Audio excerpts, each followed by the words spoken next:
Good morning, everybody. Welcome to Live Live episode 0000044. This is a really exciting one. We have my buddy Glen Dall from Minneapolis, who I met, I guess, a year ago at a NARI national event, but then we really connected this spring in Tempe. And Glen, you do business coaching. You're former CEO, former line worker. I want a little bit of your background and how you got into Apex North coaching. All right. I'll try and keep it short. Which is tough for me, as you know. Good. Yeah. So I grew up outside Detroit, and I do generally start my professional story as I barely graduated high school. And I mean, when I say barely, I think I had like a 1.7 GPA. I mean, I just eked out.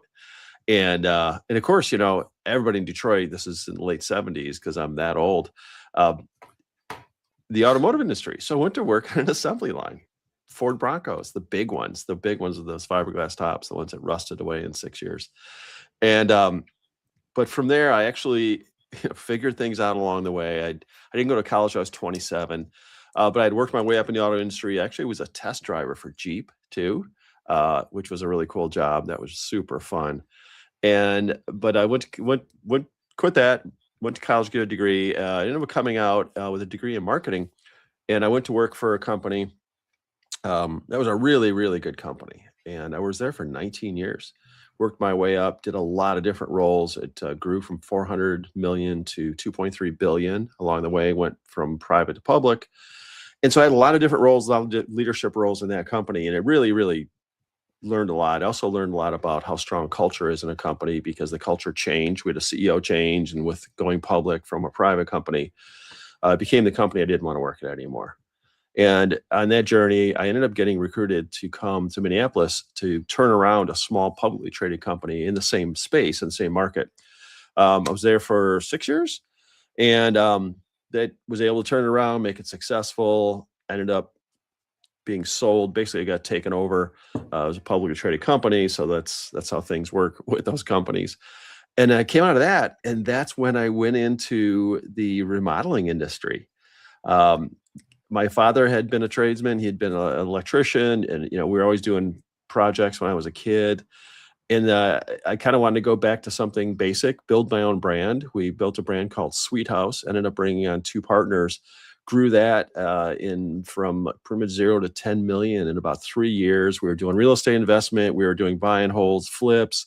We moved into new construction, remodeling. I mean, we were moving, but 3 years in, we all figured out, all 3 of us who are equal owners, financial owners, we were all on different pages. And again, lessons learned there, very different ones from the corporation I'd worked at, but solid lessons as you know, in that space of trying to grow and scale a company.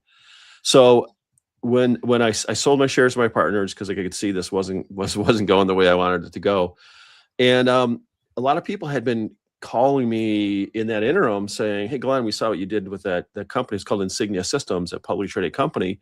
Can I grab a cup of coffee and pick your brain?" So these would be like business owners, CEOs, and I'd started doing basically what was free consulting on the side. And I ended up having, spending a lot of time and listening to my wife, who said, "Why do you do this for free? Why don't you charge people for it?" So that's when I decided to become a professional business coach. So I got certified and plunged into it 8 years ago. And here I am. That's okay. So you've been doing that for 8 years. So I'm just curious, kind of going back to the residential company. So what year did that start? Was that right out of the housing crisis? We launched in basically officially launched the business January 1 of 2015. Okay. So it was a little ways after, but it was still a point in time. Like as we were doing we were doing flips and then renovating and holding them. This is one of our houses. When I exited the company, I ended up buying one of our homes. It's a 100-year-old bungalow in South Minneapolis. So yeah, there were still some good deals to be found as it relates to that kind of business. But my goal with that company, Sweet House, was to basically go into residential, like multifamilies, 8 to 12, 16 unit kind of thing, brownstones in the city, and do kind of a high quality renovation, and then hold them. Because really it was all a goal about revitalizing neighborhoods by improving the stock of the housing, but not doing it in such a way that would kind of interfere with the aesthetic of the neighborhood. So none of the only one of them did we actually buy it and scrape it and build something new. Everything else we would stay within the same envelope and gut it and then build up almost like a new house within that envelope. And so were you guys also doing kind of business to consumer remodeling as well? Yeah. So that's where it gets really weird, right? Because it's a completely different animal. I'm sure you learned that quickly. 100%. Yeah. So my partner, so he'd been a contractor his whole life. And his whole reason why he was attracted, wanted to join me in this, he said, this is great because I don't have to deal with clients anymore. and I tell you, and it was this house, this was our third one. And we entered it we had it on a parade of homes remodeling tour. And this couple came in, actually it was a couple of people came in and like, wow, this is great. Well, we're not looking for a new home, but we have an old house like this. Could you renovate our home? Which led us into that activity. Right back to working with homeowners. Yeah, I mean, in our evolution, because we started in 2012, and it was a little bit of a make hay moment where there's certainly opportunity in the fix to rent industry. Yeah. We came as a service provider for that, but kind of similar. And I think we always intended to probably build. Yeah, it was like Waypoint Homes was involved in American Homes for Rent, Invitation, which was Blackstone Group. Like they were just buying, billions of dollars of foreclosed houses. So it was that we kind of cut our teeth into remodeling, coming from previously a world of new construction, thinking we would get back into new construction, but then realized, in Minneapolis as well as Chicago, these old home markets, there's a pretty intense need for continuous home improvement. And there's certain markets where they desire a higher level of design quality. So that's where we kind of accidentally found ourselves providing value to the world, right? And that was probably 8-9 years ago. So it's kind of interesting. Those evolutions. And then the whole idea was along the way start to pick up some properties, and combine forces of the services that we provide and kind of the long-term real estate moves.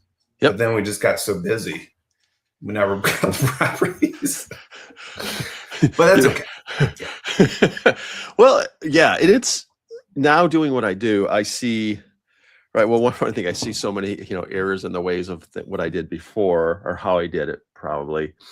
But also I think that a couple of things, Dave, is one of those is like, hey, let's do this thing and then let's do this thing and let's do this thing. And what I really see now is the power of just staying in your niche and going focusing deep. Yeah, I know. I don't know if you ever heard this phrase, the riches are in the niches. And it's so true. That. Well, and I think that's where we, more or less found ourselves, and, we joined a peer group, Remodelers Advantage. So they gave us, I think, the peer resources and the tools to help us focus on that. So our investment went into growing our team, which, maybe that's a segue into growth, right? So part of what you do is talk to companies and coach them through growing, assuming that's why most clients are coming to you is about growth. Is that fair to say? Absolutely. Yeah. And that's the kind of growth I do. I've met some companies, even though I did lead a turnaround. That's not the kind of work that's sexy to me now. I really am invigorated by companies who want to grow. And it's always, Dave, it's not always just, we talk about growth. So a lot of people say, well, I'm going to be an X $million business. What I really love is to say, look, let's build a better business. Let's focus on growth as becoming a better CEO, owner, founder, leader, building a better business. And naturally, if we do that well, it's going to grow versus the other way around. That makes sense, right? Like, from employee retention to repeat clients, or even in B2B, consistent sales flow, all of that stuff, or different profit centers and all those things, and then it kind of builds itself, right? Here's a question for you, Dave, if you don't mind, like, as someone who owns a business and at the head of the company, have you ever found your business in a place, and maybe this is even a question if you're in new homes in the aughts, right, before the crash, growing beyond your capabilities. So you were growing financially, but really not getting better as a leader, as a company. Never. Just kidding.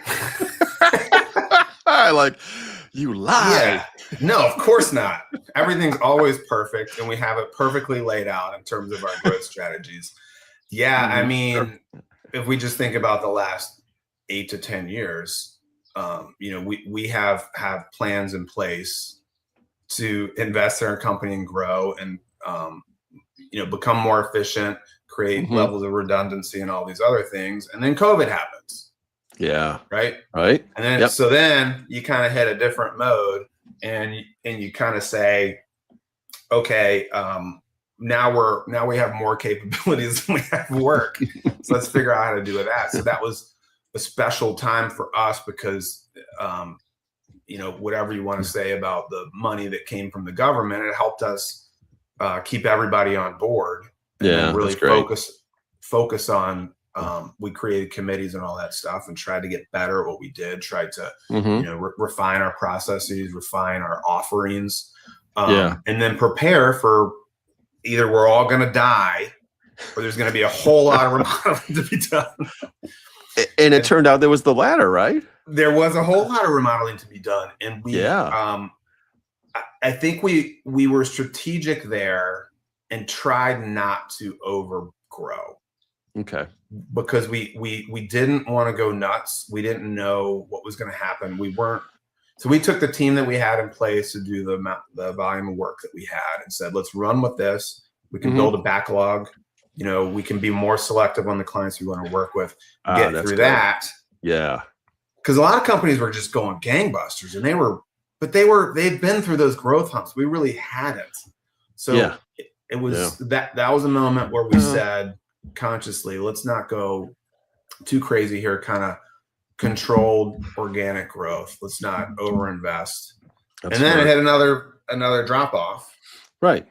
Which was probably more normal than a drop, right? It's exactly what I was going to say, because statistically growth went back to where it all traditionally had been. But yet, right, as remodelers, everybody was accustomed. I remember I worked with a remodeler here in Minneapolis, and founder-led business.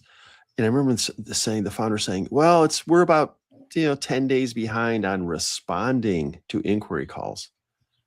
Can you? Yeah. Right? Can you say like now? Yeah. We have like 80 hours of responses to make. Like, I don't understand how you could be 10 days behind on saying thank you. Yeah. Oh, which don't get me started on that. I got to tell you what, Dave, I don't want to take us aside, but that, I can't, what was her name? Raina? What was the woman's name who did that thing about the speed? Rathna, thank you. I'm sorry. Rathna, I'm sorry I got your name wrong. That that opened up a whole new world from she's so dead on in home service. And just automations to make sure that you're constantly connected with your potential clientele, right? Is that what you're alluding to? Yeah. Yeah, and quickly.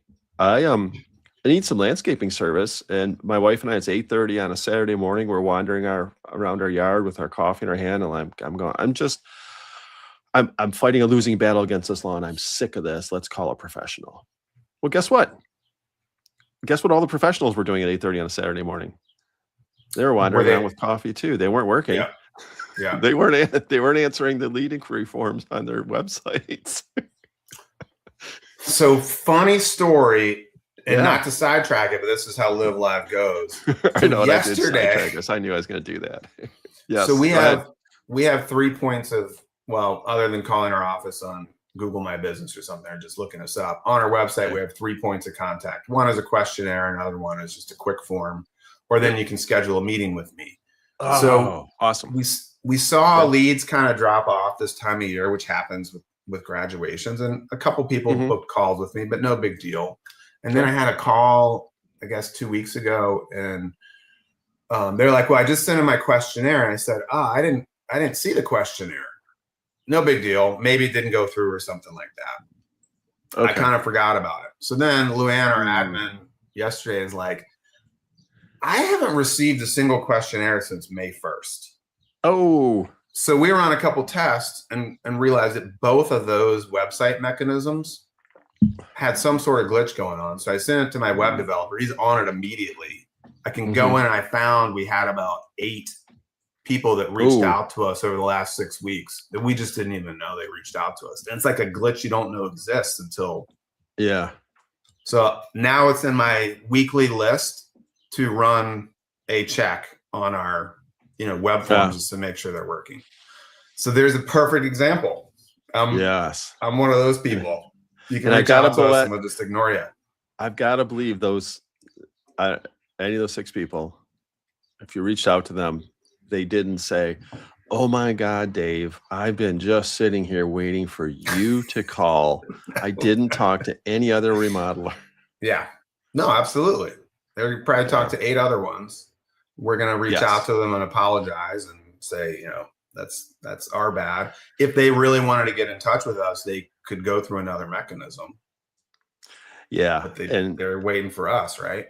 Yeah. Well, so here's what I did, right? 8:35 that Saturday morning, I came inside, fired up Claude, and said, hey, here's my deal, blah, blah. Who are the best people? Here's our factors. Here's what we're concerned about. Here's what I do. Here's the side, gave it the factors, probably everything that's in your questionnaire. Who should I go to? They gave us top 3. And then I've reached out to the top 2. Top 1 got back to me at 5:10 a.m. on Monday morning. Number 2 got back to me at 10 o'clock on Monday morning. And here's the other thing, Dave. Both of them said, well, we don't, we'll call, let us know, we'll, call us to schedule an appointment. We do appointments between 8 in the morning or 9 in the morning and 1 o'clock in the afternoon or something. Like, great. That's exactly the time that I'm out making money so I can pay you for your service.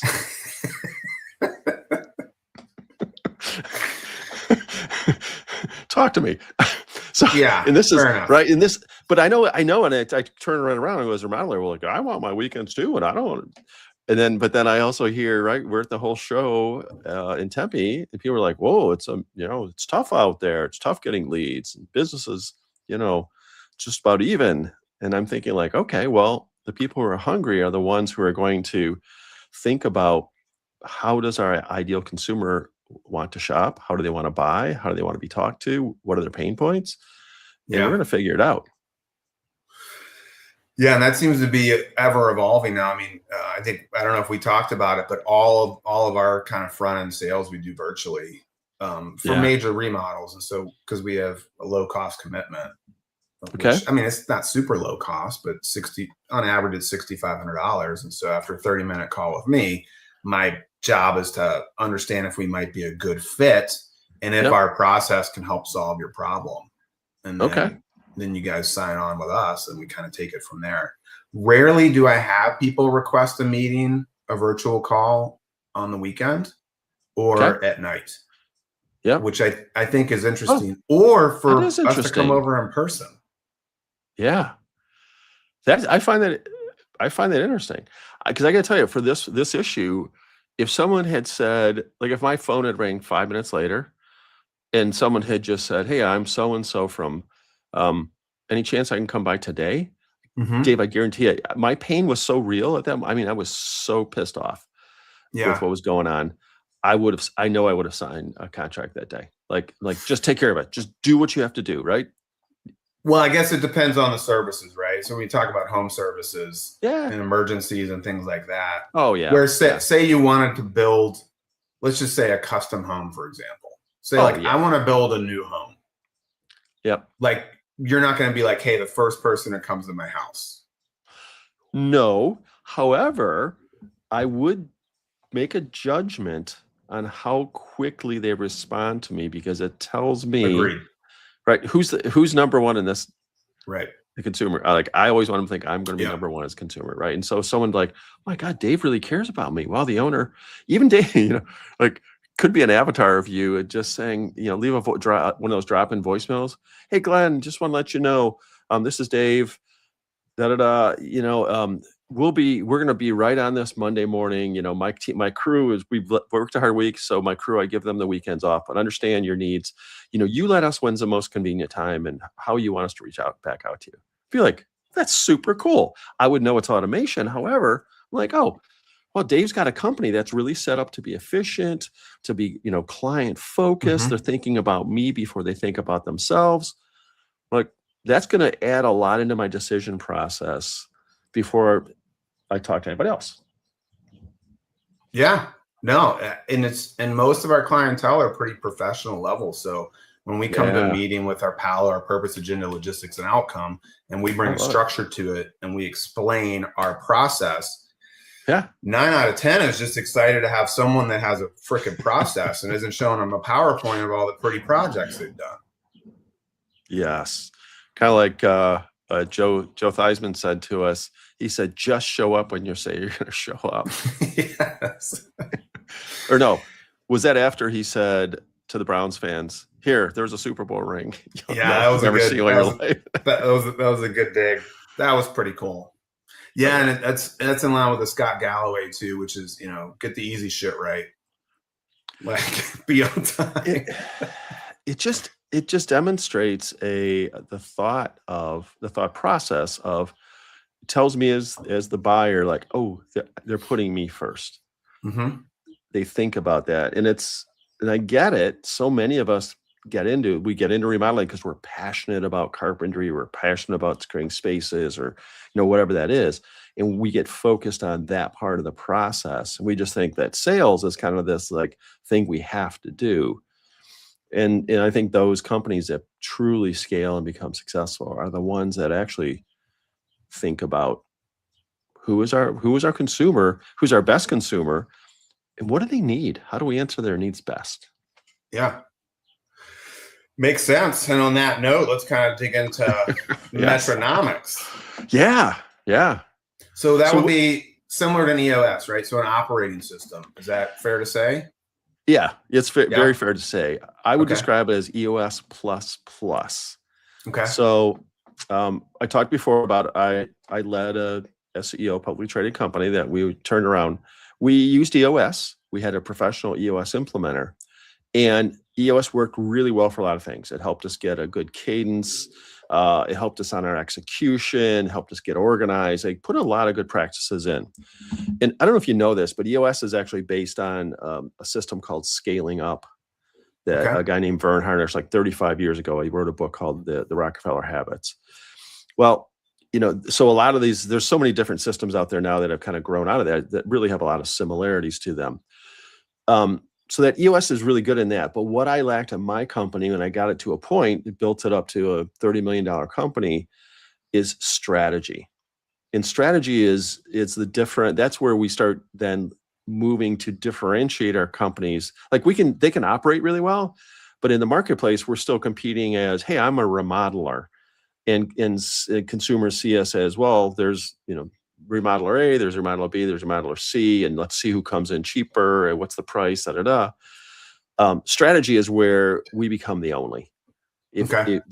Where what we deliver on, and it just matches so exactly what that consumer is looking for and what they feel. Hey, I'm very special because I own a 100-year-old house that and if the remodel comes in, like, oh, we only work on century-old homes and older, and let me ask you some specific questions about your house and your pain points, and you start drilling them, like, oh, this company, they know exactly, they know me, they get me, and they're gonna deliver on the vision I have for me. That's strategy. So that's what Metronomics delivers on. The other thing is with Metronomics, there's a coach, not an implementer. So an EOS implementer, they're great people. Many of them have great experience. Not all of them do. They've all been trained on the EOS system, and they can come in and install the EOS system in your company. I'm a CEO. I ran companies. I built companies, and I'm a coach. So I am working alongside that owner and their leadership team.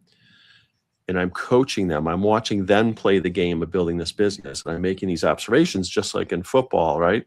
You know, the coach just doesn't say like, hey, here's a playbook, just run the plays. Coach says, hey, Dave, I was watching you, you know, when you're going back to throw the ball, your arm, you're kind of cocking your arm back here and you're like, tell it, you know, that's what I do as part of facilitating that whole framework process of building the business, developing a true strategy, and then coaching. On the no, that makes a lot of sense.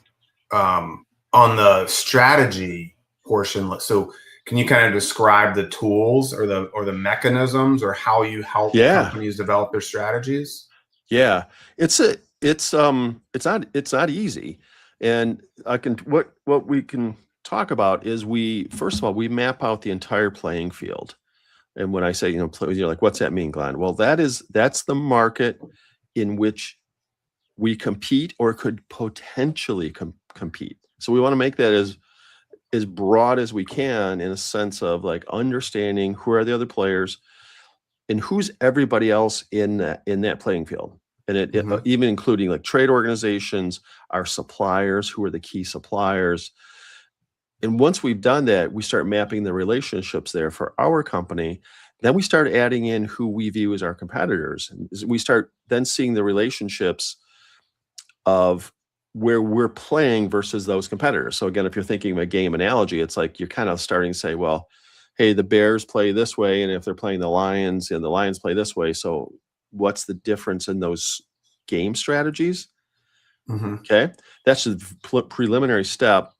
Next step is then saying, okay, well, from all those buyers in the marketplace, who is ours? Who's our best core client? And I always think it's an interesting story. One of the remodelers I work with, they actually got it down. I mean, we spent a lot of time on it, and we got it down to where they and they pride themselves. They do go out to homeowner visits, right? And because they're much higher end, they're very high end their price point. They actually have one of their buyer criteria, their core client criteria. What kind of car does the owner drive, or does the homeowner drive? How do they score that? Well, they said, what car are they looking for? They said they're looking for engineering. They're looking for Mercedes, Audi, Volvo. Caring about design, right? Yeah. They many times will discard no Pontiac Aztecs. No Pontiac Aztecs. No Suburbans, Yukons, Escalades, Corvettes. And how do we do that? You're like, well, how do they know that? It's basically by going back in time and saying, who were the best customers? Who did we like working with the most? Which jobs were most profitable? Where did we get the best reviews? And then really, really breaking down. And then where didn't we win? Where didn't we feel we won ugly? And let's map those people out. Because here's what a lot of companies usually do is we kind of do this like vague demographic. Or if you're a B2B company, you say, well, these companies in these markets. People buy from people. So we want to map out the person and their psychology, because that's where they make decisions. We all buy emotionally. We think we buy rationally, but ultimately we buy emotionally, right? And then we substantiate it rationally. Speaking of Corvettes, did you just hear my neighbor just started his like 1993 Corvette? It's very loud. It's very loud. I thought maybe you had thunder going on. I know. Isn't that crazy? I'm like, good Lord, I can't believe that thing still runs. So here's I'm just curious on this, on kind of the car mapping. So say you are targeting clientele with those types of cars. When you show up to that sales meeting, what kind of car should you drive? That is a great question. That is a great question. Well, I would take that back to GX. Well, no, it's a really good question. I hadn't thought of that. I don't think they, as part of this process, we had really thought about that. I will tell you though that the owner has a deposit on one of those new Scouts. Okay. The electric Scout. Yeah. Because that's how he thinks. I would think if and I look at it that high service level, and coming from the world of architecture and architecture firms, there is a very professional way of presenting yourself that is very important in that industry. And when you have clients into your office, you are wowing them, and you want your clients to leave and be like, talk to their friends about like how incredible this space is, that these people that you're working with, and people are wearing coats and ties, right? And probably showing up in the high level firms, probably in a BMW or an Audi or a Tesla or a Rivian or something like that, versus a Subaru. There's anything wrong with the Subaru, but if you're trying to service that market, you want to be that Beverly Hills plastic surgeon. Yeah. No, you do. I would think. I think you're right. If that's the market, because it actually is interesting. I actually have a new client. We had this talk because I drive a Jeep Wrangler, and for me, it's a nostalgia thing. Because as I told you, I was a Jeep test driver, and this client was their contracting business, but they landscaping, and their headquarters is on an old farm. So there's this like bumpy road, and it's kind of muddy, and and basically we were talking about, and I had done a proposal, and then I was asking, well, what were you expecting? And they were talking about that, and he said something about, he basically said, yeah, he goes, well, I would have known if you had pulled up in a, what did he say? I don't know, like a Jaguar or some, he mentioned some really high end car. He goes, I would have known you were too expensive for us. Which I think is right. And exactly your question. So let's just say, for example, if you had a remodeling business and you were green, and I'm doing it in bunny quotes because some people, there's greenwashing, but no, if it was all about environmentally sensitive and using the material, right? You know what you're talking about. That would be a great place to show up in a Subaru. Absolutely. Yeah. Or a Rivian or a Rivian. Yeah. Yeah. Absolutely. Yeah. Have a down coat on. Well, I think it's one of the questions. Boots. Again, I guess that depends on where you are too. Right. Yeah. And if you're the ultimate problem solver who charges a premium for your service, show up in the accurate NSX, like the wolf in Pulp Fiction, right? Like Harvey Keitel. Shit, you send in the wolf? That's all you had to say. Love that scene. I'll be there in 20 minutes. And a tuxedo. 12 minutes later. Yes. Or maybe I'll test it out, getting delivered to a job site in a limousine, the chauffeured limousine, like an old 1980s Lincoln Town car. Yeah. See, I told you we always run long here. I know. It's just too much fun. Here's the thing, Dave. I think on this, so we went off on that because obviously both of us like cars a lot. But the idea being is we want to map everything we do to that core client, right? So it could be this, it could be that. It's going back to understanding who is the core client, the one that gets us, we get them. They'll pay a premium for us. They'll pay a premium for a service because we're differentiated. So started getting really into the tools, but really what it's all about is getting mapped on every aspect of our business such that we understand where the white space is versus any substitute for us and it doesn't really matter who we think our competitors are. It's who does our core client think our competitors are? Who might they pay money for? And it's not always let's just say it might not always be another remodeling company. It might be a new home. Right. Because it's like, hey, we're that love it or leave it concept. So it helps us. That's what strategy is. It's really getting through a process of understanding, working through all these variables, mapping it out, and then coming back and market validating it. And when we mapped it out, then we need to say, like, where are we now and what do we need to do to get to the place we want to be? So, whatever the vehicle is for you or your salespeople to pull up in, it's like, all right, well, let's start trying it out. Let's see how that works. That's part of the operational might be that, hey, every one of our sales people has a Rivian or our people. We use electric trucks. The Ford F-150 Lightning. Oh, they don't make that anymore. They don't? No, they stopped. They're actually going to start. They're going to come up with a new model that's going to be launched here in a couple years, 2 years. I literally just got. So I'm old school, so I like my print car and driver. Oh. Today. I just started doing that again because I used to know every car when I was a kid, and I feel like I don't anymore. So I got it. Yeah. We can go off on some tangent on that sometime over beers, because when I was when I worked in automotive, I ran the fleets for marketing and public relations. So I knew all the writers for all those magazines because I used to give them cars for the tests. I love those guys. I think it's still the same people as when I was a kid. All right, we could talk about that. And on that note, though, and I want to get into the kind of the topics of you're speaking at the Nary X event in a minute.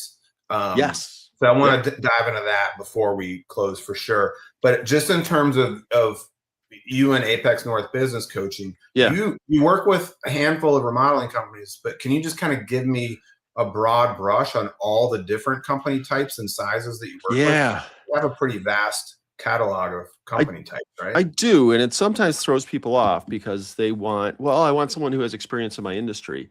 I get that, but at the same time, what I do is, as you know, I work at the high level of a company on strategy, execution, planning, leadership, and I'm an expert on those things, right? So I'm not going to try and come in. I'm not a consultant in remodeling. I'm not going to try and come in and tell you how to run your remodeling business. Like that's what RA is for, right? Right. That is their thing, and we could take that to the home building analogy of, well, just because someone is a great GC, we don't have to. Well, have you ever been an electrician before? Have you been a plumber before? Have you been a framer? Have you been a tailor?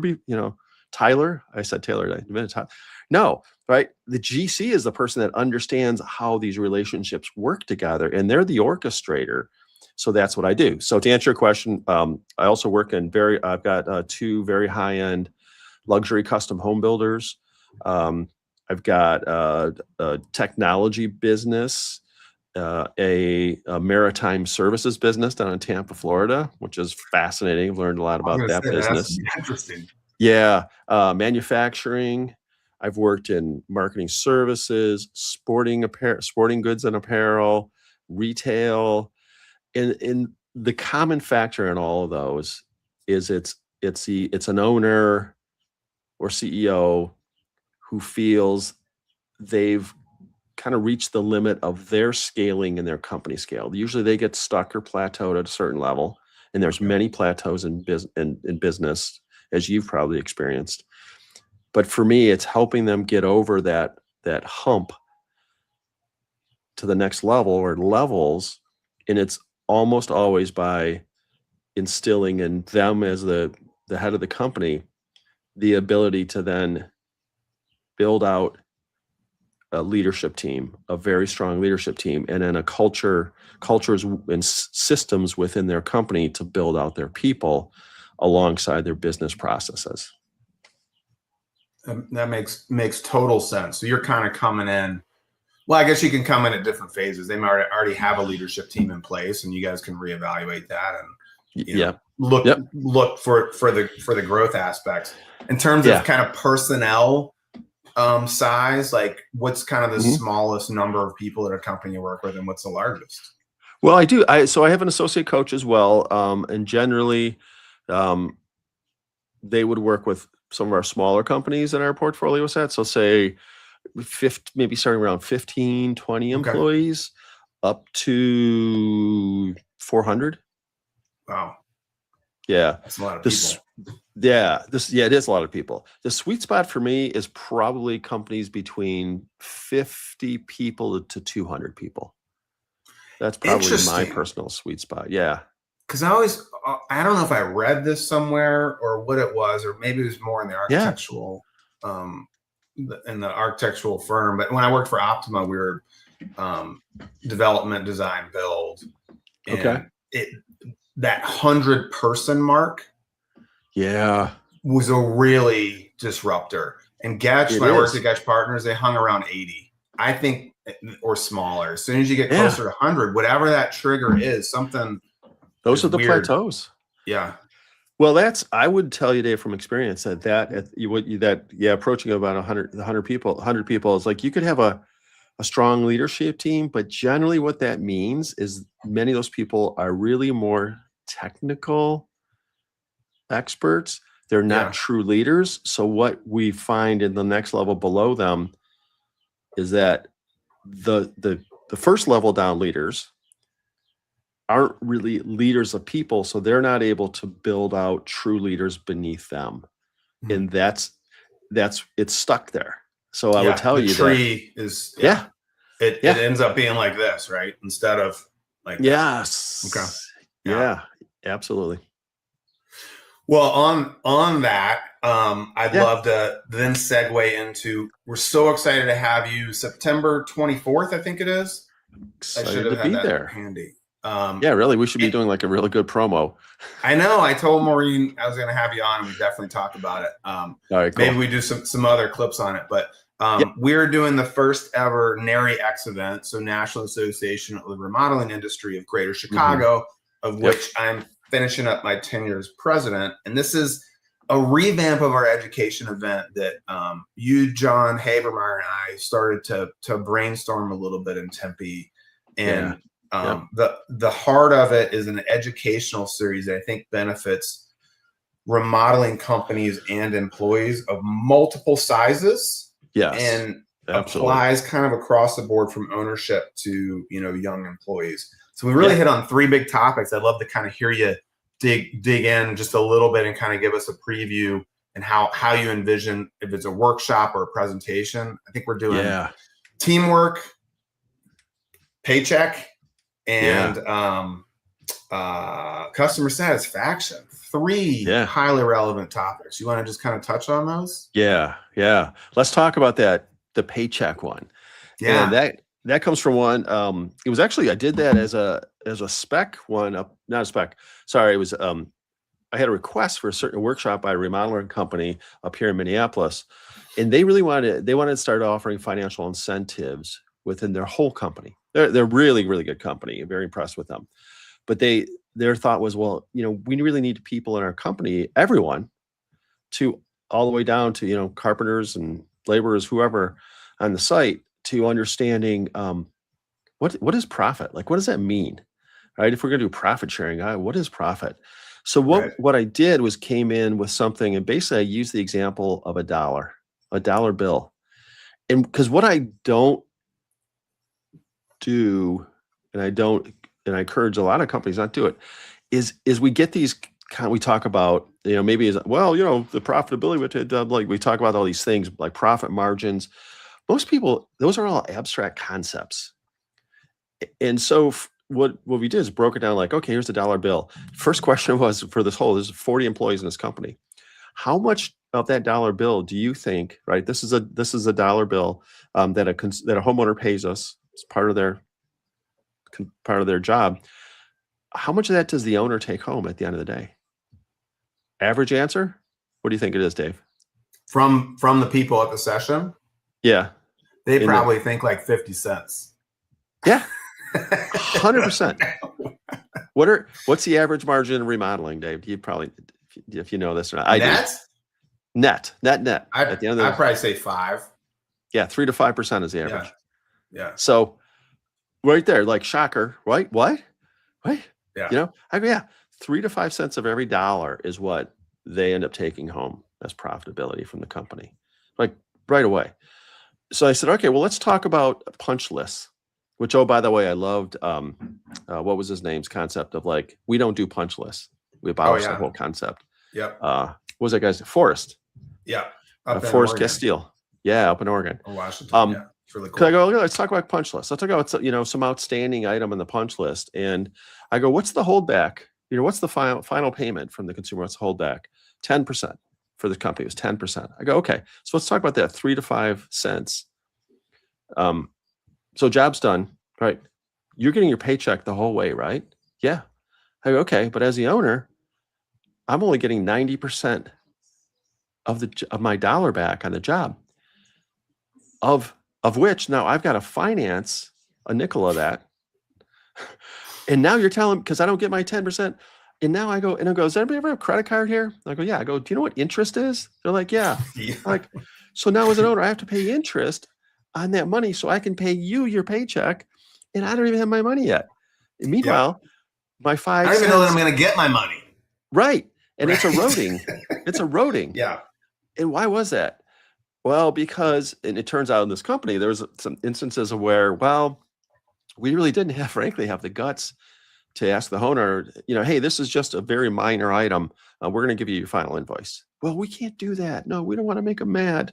Or, yeah, the homeowner hasn't paid us yet. And yet, the job's done. Like, oh, well, we don't want to make them mad. And like, in so many times, Dave, right? So we did this, to answer your other question, we did this. So we kind of like laid out those comp sets first. So people are like, oh, wow. Well, I never really knew that. Then we broke it down to say, okay, what are the problems that prevent us from getting that and getting it quickly, getting paid quickly, such that everybody gets paid and there's extra profit left over so we could actually enact profit sharing. Yeah. And then, really surprising, I've done something like this workshop several times.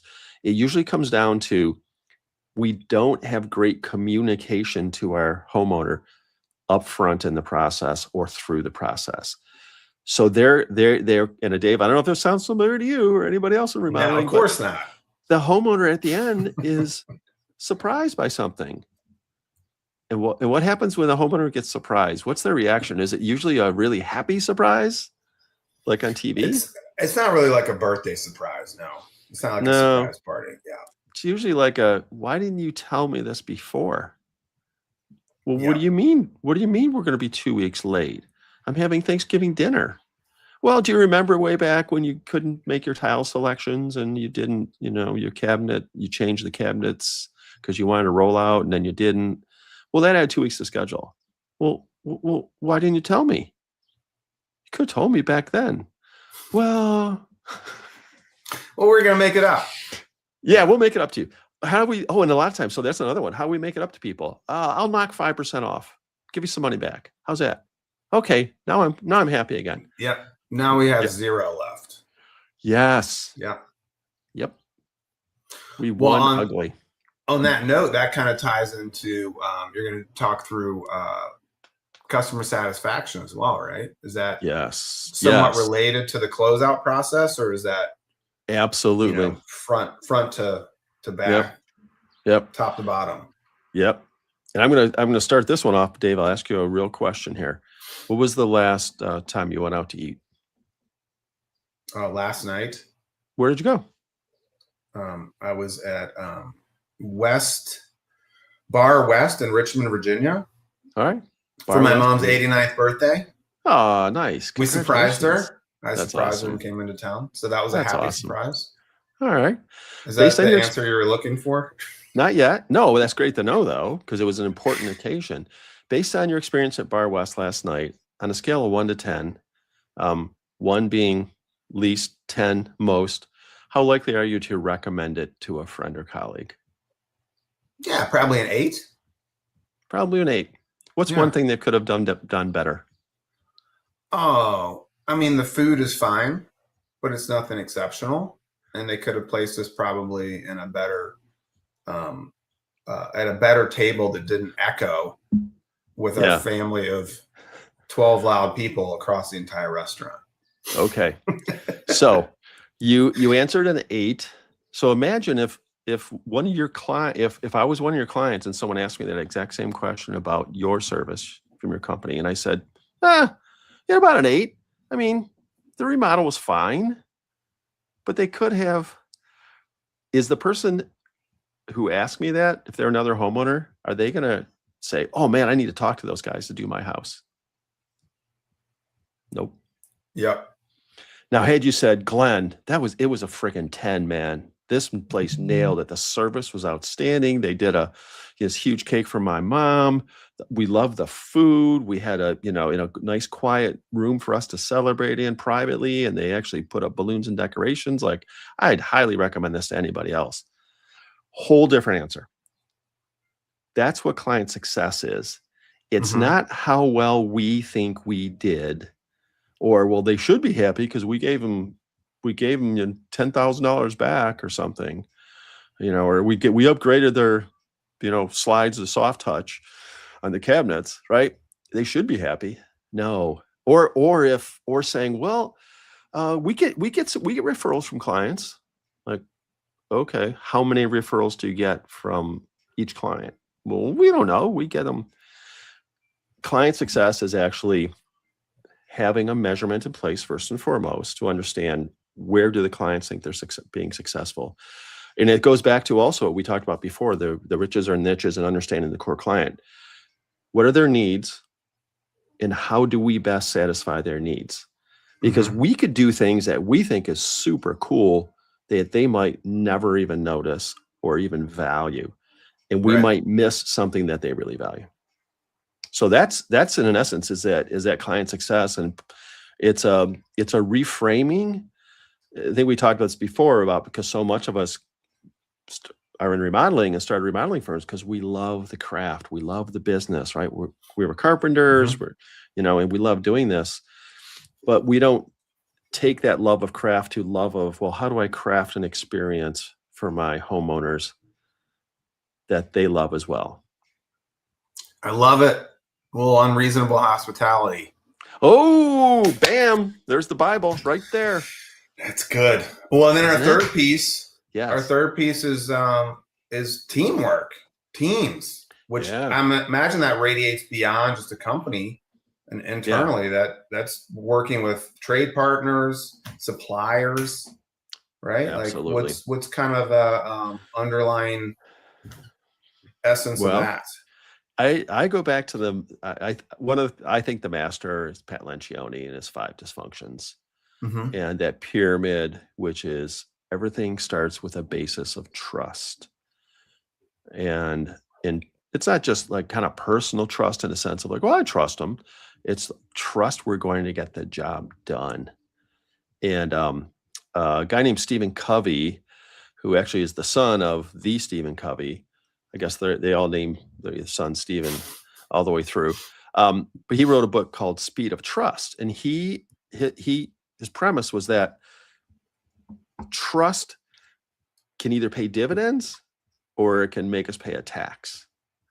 And I really love that because trust is not just a single dimension. It's trust and competency. So the more that a team, our individual team, the more that we trust each other, that there's a competency level that it's going to get done, and it's going to get done well to the standard that we've already agreed upon, the faster things can go and the better things go. So if we combine that with the Pat Lencioni, and start dimensionalizing that within our company, then we start thinking about not only as a team, right, internally. So if you're the owner or you're members of a team is thinking about that, how do we build trust? And there's ways to build trust. How do we do that with homeowners, within our team, and also externally, and with our subs and suppliers? Because it's all intertwined. We can't successfully deliver unless we're all, we do all our own labor and time, but that's hard with a lot of the trades. And so each one of these components, and we talked about those 3 there, every one of them, when I don't just get up and present, blah, blah, blah. I really try and engage the people in the room and the teams and get them to think about just taking one of these concepts, and I usually have like some kind of worksheet and like start actually writing stuff down that it pertains to your company, your team, what you do, and what's one thing that you can actually impact and influence that you could walk away from any one of these 3 workshops we're going to be due at. And by the way, I love the title, the Nary X. The Nary X? Yeah. It's a great plan. I don't think they're going to sue us, are they? If so, then I don't know. We've done a really good job. Anyone can use X. Can you? Oh no, SpaceX. Right. Did they use SpaceX? Or X? You know, the formerly known as Twitter. It's just a letter. I think that'd be really cool if we got what if we got sued by SpaceX and X, it was Twitter, and like, can you imagine the publicity? Right. Oh, that'd be a cool thing. We're gonna pack this place. We should pack because it's going to be highly useful for everybody there, and they're going to walk out with at least one thing they can put into place in their business within the next 30 days, guaranteed. Yeah, I'm really excited about it just because those 3 topics are just so valuable, and your ability to deliver them in such a thanks, Dave. And just as we heard now, right, in a really interactive and valuable way, outside of just reading it in a book. Yeah. And so that just to plug it further, so the NARI X event, you need to go. You can Google NARI, NARI Greater Chicago. That'll take you there. You can click on the event and you can register. It's limited capacity. We only have 85 seats, so that's going to fill up pretty quickly because my entire company's coming. Awesome. But this is kind of our pilot for this format, and we're excited to keep it going. Can non-members attend? They can. I don't know if we have it open for non-members yet. Sometimes we do it with members first. It's usually a different price, but usually we want to make sure that the members that want to go to our events can go first. Yes, of course. So we're excited about that, and then we're going to wrap it up with a headliner panel, which currently is Andy Wells and Brian Sebring, and Glenn will probably get you up there as well. Andy owns Normandy Remodeling in Chicago, and Brian Sebring owns Sebring Remodeling in Nashville, Tennessee, or Franklin, Tennessee. Used to own Sebring in Chicago and moved south. Wow, it sounds familiar. Yeah, right. Huh. But so it's gonna. That's crazy. Who would do that? So it's gonna be a really cool event, and Glenn, we're so pumped to have you there and to work with us on this. We're almost at an hour, so I'm going to go ahead and wrap unless there's anything else you wanted to add. I think that, Dave, that was a fantastic conversation. I really enjoyed it. And you delivered on your brand promise. You told me, Glenn, we're just going to have fun. We're going to talk about some interesting shit. And we did. Yeah. From my perspective. Yeah. Cars. I like it when people put me in the hot seat and you ask me questions. And I'm like, like, wait a second. Can I close with one story? You can close with a story, but also make sure you tell people where to find you. Oh, all right. Good. I'll close with a story. So this goes back to one of the clients I work with, a luxury custom home builder.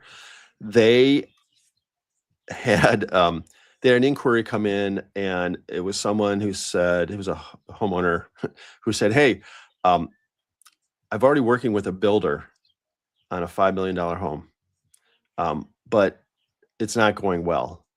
And I really want to get a second opinion. Can I have someone, could someone come out and take a look at it with me? And so my client sends something out, right? And this is a client I've been working with for a while. So they get the concepts. We've honed in, the core client, everything. And so the representative of my client went out there and met with this guy, and he's like walking around the site going, yeah, I see what you mean. Oh yeah. Oh, I can see what you mean.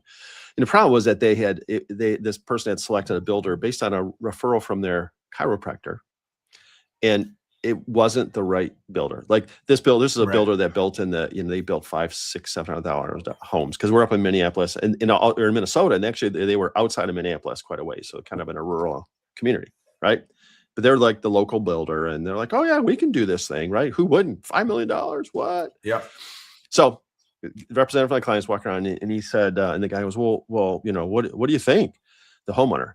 And my client's representative said, well, he goes, I noticed you pulled up here in a Maserati. And the guy goes, yeah. He goes, well, why do you like the Maserati? He goes, oh man, it's finely engineered, the trim, detail, it's one of it, it's very unique, like all these things. And so my client's representative goes, well, he goes, here's what I got to say about your builder. It's kind of like you went to a Ford dealership and you said you want a sports car. And instead of sending you to the Maserati dealership, they sold you a Mustang. He goes, so if you want a Mustang, this house is built fine. Yeah. If you want a Maserati, this house has a long way to go. Yeah. I was like, right, that illustrates the concept, I think, perfectly. Funny story, and you were going to end in a story, but I have a client where I talked to them about the design concept and budget and all that. I'm like, you know, I'm going to show you like the Maserati. We don't need to do the Maserati. And at the next meeting, they're like, did you know that we actually have a Maserati? They actually had a Maserati, like the supercar one. I was like, I didn't, but we can give you a Maserati. So we did. Dave. We built them a sweet project. I'm going to bet you a round of beers that from now on, you start thinking about the kind of car your best clients drive, your ideal clients drive. Yeah. Yep. Yep. All right. Deal. So you or anyone else who is interested can find me. Our website is apexnorthcoaching.com. I'm all over LinkedIn. Glen Dall, GLENDALL.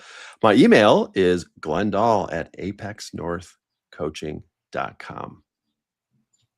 Awesome. Glen, you were the man. I'm glad you're we the made man. this happen. I can't be the man because you're the man. I'm like I'm like second man. Well, we'll have to do a follow-up call or follow-up show. I don't know if we'll end up doing it before or after the Nary X, but if you're up for it, let's do this again sometime. I would love to do this. This is really fun. Man. Thanks, yeah, Dave. and look forward to seeing you in Chicago in a couple months. Perfect. All right. Do I just hit the red button and exit? I'm gonna hit the buttons. You're gonna hear this awesome theme song, and then you're on your way. That's it. All right. Cool, man. Let's go for it. Thanks.